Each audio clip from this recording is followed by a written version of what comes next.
In the shadow of Dubai's first of very many skyscrapers, welcome to Tuesday at Gulf Traffic.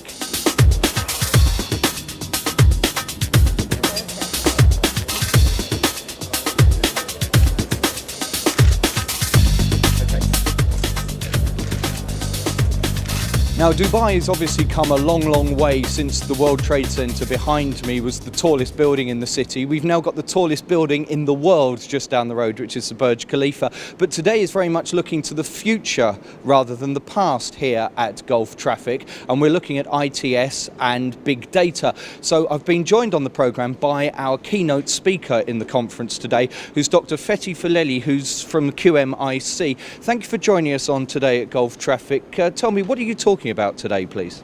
What is big data? So big data is a very new term and has to do with a large amount of data which is collected from a lot of sensors. If we consider traffic and safety applications, we need really huge amount of data to come up with valuable services and applications for government, for public and enterprise. So what we are going to see is how we will be able to collect this data and how we will be able to build a network of sensors and one network of data of nodes and to maintain that network. So then, after collecting this data, we need to store this data. We need to clean the data. So presenting the data as received is not really useful to the user. So we need to do what we call it data analysis. So you need to collect journey time measurements. You need to connect what we call collect original destination matrix and so on. So all these services can be provided by collecting the data and make use of the data. And is not only for ITS and traffic, but also for other vertical markets as well. This is really part of the smart city concept, isn't it? So we cannot really provide smart city service without having access to the big data. This is the truth. And we'll see this more in the future. So in the future, maybe 3-4 years from now, we'll see connected vehicles. So imagine the amount of data we're going to collect for all these vehicles that will communicate to each other, vehicles which will communicate to the infrastructure. We are talking about more than maybe 10 petabytes of data collected every day. So where to store this data? Do we need all this data? How we can aggregate this data to make use of it? How we can do distributed processing of this data? And do you think there's a real opportunity for the Middle East, because you've got new growing cities like Dubai and like Doha, where you can really set the trend in the whole world for smart city technology by using big data in a new city? Very smart question. This is a big opportunity for us. So these new emerging cities that can be considered as a test bed for new technology. So there is no need to deploy legacy traditional technologies and systems. There is a potential opportunity to deploy new advanced technologies and sensors and platforms. So as you mentioned, it's really what we are doing currently in our Qatar Mobility Innovation Center. We are deploying and developing the new technologies. This is a true opportunity for us to experiment, test and deploy new technologies, and for sure that mobile phones, smartphones will be a big data source to build this big data, and this will be the trend basically. Fantastic. Well, all the best for your talk today. That's at 10:05 in the conference room at the back of the exhibition hall today at Gulf Traffic. You're watching today at Gulf Traffic from Thinking Highways, brought to you with Cubic Transportation Systems, leadership in technology to keep your revenue management business on track. Vitronic, the most advanced and efficient laser-based tolling, AMPR speed and red light enforcement systems, and QVision technology. A moving picture is worth more than 1,000 words, and you get all the advantages of live streaming at a fraction of the cost and with none of the headaches. Now, I've come to the Abu Dhabi police stand because yesterday there was a very important signing that took place on this stand here at Gulf Traffic.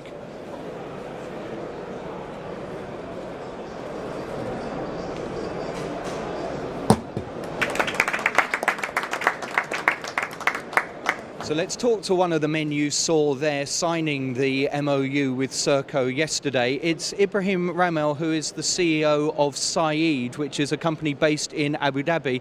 Thank you for joining us on today at Gulf Traffic. So tell me, what was the MOU between you and Serco all about? It's about the cooperations of their experience in the road and the facility management, and with ourselves, where we are completing each other in terms of the traffic safety and traffic enforcement and incidents management. Because we have multi projects in UAE, which we can complement each other, whereby both of our strength can combine and produce one product, strong product to the clients. And we're on the Abu Dhabi police stand here. Is one of your major clients in this joint venture going to be Abu Dhabi Police? Of course, but not limited to. We are after, of course, all agencies, like municipalities, Department of Transportations, and any clients can benefit of this. And when you go to conferences, there's always seems to be a buzzword, whether it's big data, whether it's smart cities or other things. The real buzzword, though, that comes out at Gulf Traffic this year is road safety. When you see the number of fatalities, unfortunately, yearly happening around the world, that's the big pain. We all feel it. This is why we have to work together. And by the way, we launched the program of Together, that we have to help and contribute together in order to reduce the number of fatalities, number of sad stories of the car accidents. So really, we are concerned about traffic awareness, traffic safety, and all of those people you see them today, they are showing something and part of their contribution towards this cause. Thanks very much for joining us on today at Gulf Traffic. Have a good rest of the conference. Thank you for it. Vitronic means intelligent solutions for traffic surveillance. For example, the new toll checker generation for multi-lane free-flow tolling on a single gantry gives an insight to the future of toll collection and enforcement. The Polyscan product group systems stand for reliable, innovative speed and red light enforcement, high-performance AMPR and next-generation average speed enforcement. Cubic Transportation Systems is the world leader in integrated payment and information systems and services for intelligent travel solutions. Cubic provides mass transit payment and ticketing in many of the world's most iconic cities, and through its Next City initiative is bringing innovative multimodal travel planning to both transport authorities and the traveller. QVision solves the problem of getting moving pictures onto a website without the headaches and expense of live streaming. Instead of having to rely on JPEGs, travellers using QVision can see a video of up-to-date traffic conditions, meaning they can see volume and speed of the traffic. It costs a fraction of streaming and has negligible load on internal networks. It can even be used for live sharing of images with partner organisations without the need for costly encoders. Now let me tell you more about one of our sponsors, who are QVision, who are a new company from San Diego in Southern California, who've come up with a really clever way of solving an age-old problem of how to display traffic cameras on a website. Now, up until now, you've had really two options. You could either take a snapshot and turn it into a JPEG and display that and update it every few minutes, or you could actually live stream on the internet. Now, the problem with JPEGs, of course, is that all they do is they show you the volume, but they don't show you the speed of the traffic, and sometimes the volume can be a little bit misleading. But streaming is very expensive. First of all, you've got to encode each camera and then stream each camera onto the internet, which takes up a lot of servers and equipment. But you've also got to have enough bandwidth to cope. If, say, 10,000 people all logged on at the same time, you don't want your network being brought down by too many people trying to stream those pictures. What QVision's done is very clever. It's managed to produce something in between, because what they do, and it's more complicated than this, but I'll try and keep it simple, is take a snapshot of video and actually then put that on the internet. So if I show you this screen here, you'll see that the pictures here are looped. So every few seconds you'll see a truck running across this image here, and you'll see that the truck comes across. There's one going along there, that will come in a minute, and there goes that truck again that we saw a few seconds ago. Now, these pictures are taken every 5 minutes or so and then updated. So viewers are getting very timely, up-to-date traffic information, but they're not having to see streamed video. The other advantage of this is there's no packet loss, it's not buffering at all, and it's using a lot less bandwidth. In fact, the bandwidth load on a computer network in an authority is actually negligible. The other clever thing I'd like to show about it is that these 4 images that you can see on the screen here are all from the same camera. What it's doing is it's grabbing 10 seconds of the camera in the top left-hand side, it's then grabbing another 10 seconds in the top right-hand side and moving around and getting those 4 images, and then a few minutes later going back and doing it again. So the viewer of the camera on the internet is able to see bang up-to-date information about what's happening on the route that they're going to use, but they're not having to have the hassle of streaming it. So it works out about 80% cheaper than it would be if you were having to do live streaming, which is a pretty clever solution. A few other things I'll just quickly show you about it that are very, very clever. You can actually set the views as you wish, so you can move up and down the image and zoom in exactly as you wish.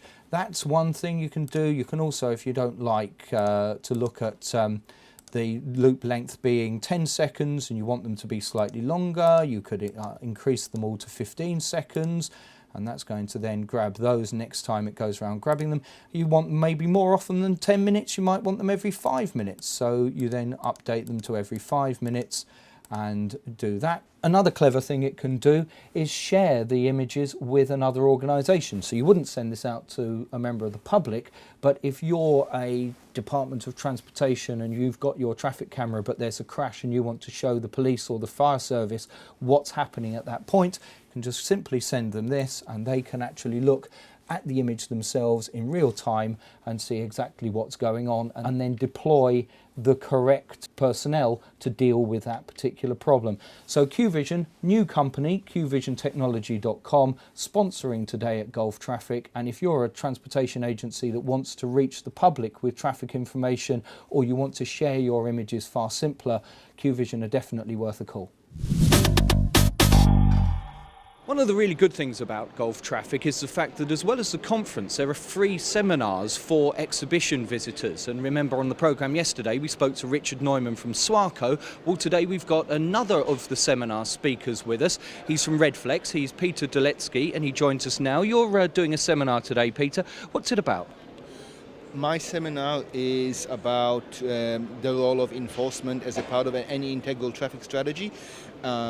I will be talking about the current technologies in enforcement, the future trends, which way the technology is allowing enforcement technologies to develop, as well as talking about some of the challenges facing enforcement, specifically in winning public acceptance that enforcement, and specifically enforcement cameras, have a vital role to play as a safety mechanism rather than as perceived by many people as a means just to generate revenue and fill government budgets. So I'll be presenting a number of statistics and some interesting, shall we say, case studies of how certain governments are starting to win over the public support and some of the tactics that they have used that have been successful. I was at a summit in Sydney back in September and chatting to an economist who believes that the future of enforcement isn't on the roadside but is actually in car, by having pay-as-you-drive insurance making you pay a much higher premium if you break speed limits, corner too fast, etc, etc. Do you see that as a possibility, or do you actually think that really enforcement has to be external to the car? Look, I think it will be a mixture of both for a long time, even if this technology comes in. The simple reason, if you look at Australia, we are a reasonably wealthy country with a fairly high standard of living. If we look at statistics, we see that for the past several years, there has been approximately 1 million new cars sold in Australia. And yet, the average vehicle age in Australia is still between 10 to 12 years. So yes, even if this technology was introduced today on all new cars sold today, it will take many years for each and every car to have the technology. And in some ways, there are a number of administrative and legislative barriers before that sort of technology can actually come to the market. Fascinating. Thank you very much. It's just one of the seminars you can attend today here at Gulf Traffic. The seminar room is at the back of the exhibition hall. And straight after Peter, we move into another technical session in the seminar room with Alan Yip from Tyco. At 3:05, Alan, you're talking about why SCAT is perfect for urban traffic control. Explain to me why that's the case. Because it's a system.